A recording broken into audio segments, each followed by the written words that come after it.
شریعت نے خود عطلہ مقرر کیا ہے یوم الجمعہ، اسلامی چھٹی ہے۔ انما جعل السبت علی الذین اختلفوا فیہ، روح المعانی میں ہے ہر امت کو اللہ نے مذہبی افتخار اور آرام کے لیے جمعہ دیا، یہ میرا پسندیدہ دن ہے، اس میں ذرا عبادت کے لیے فارغ ہو جاؤ اور صبح سے تیاری کرو۔ جب قوم نافرمان ہو جاتی اور ان پر اغیار کا اثر ہو جاتا تو یہود مسخ ہو کر بندر بنا دیے گئے اور جمعہ ان سے چھین لیا گیا اور یوم السبت سنیچر دیا گیا۔ اور دوبارہ عہد داؤد میں، عہد عیسیٰ مسیح میں خنازیر بنا دیے گئے۔ وَجَعَلَ مِنْهُمُ الْقِرَدَةَ وَالْخَنَازِيرَ وَعَبَدَ الطَّاغُوتَ، اور اتوار کا دن دیا گیا۔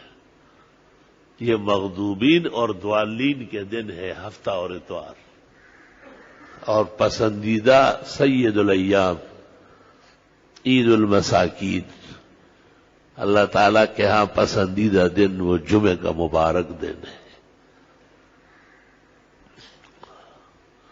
بعض سیر الملکوت کی روایات میں ہے کہ تمام انبیاء اور مرسلین جن کے دنیا میں تھے انہیں اجازت دے دی گئی کہ ہفتے میں کوئی دن اختیار کر لو، وہ آپ کا مذہبی دن ہوگا۔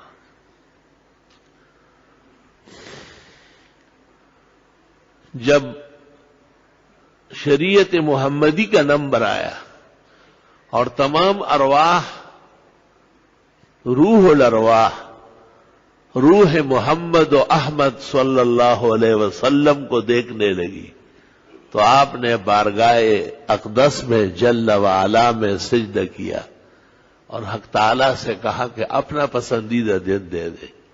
حق تعالیٰ نے کہا وہ یوم الجمعہ، اللہ تعالیٰ نے پسند کر کے دے دی۔ اس لیے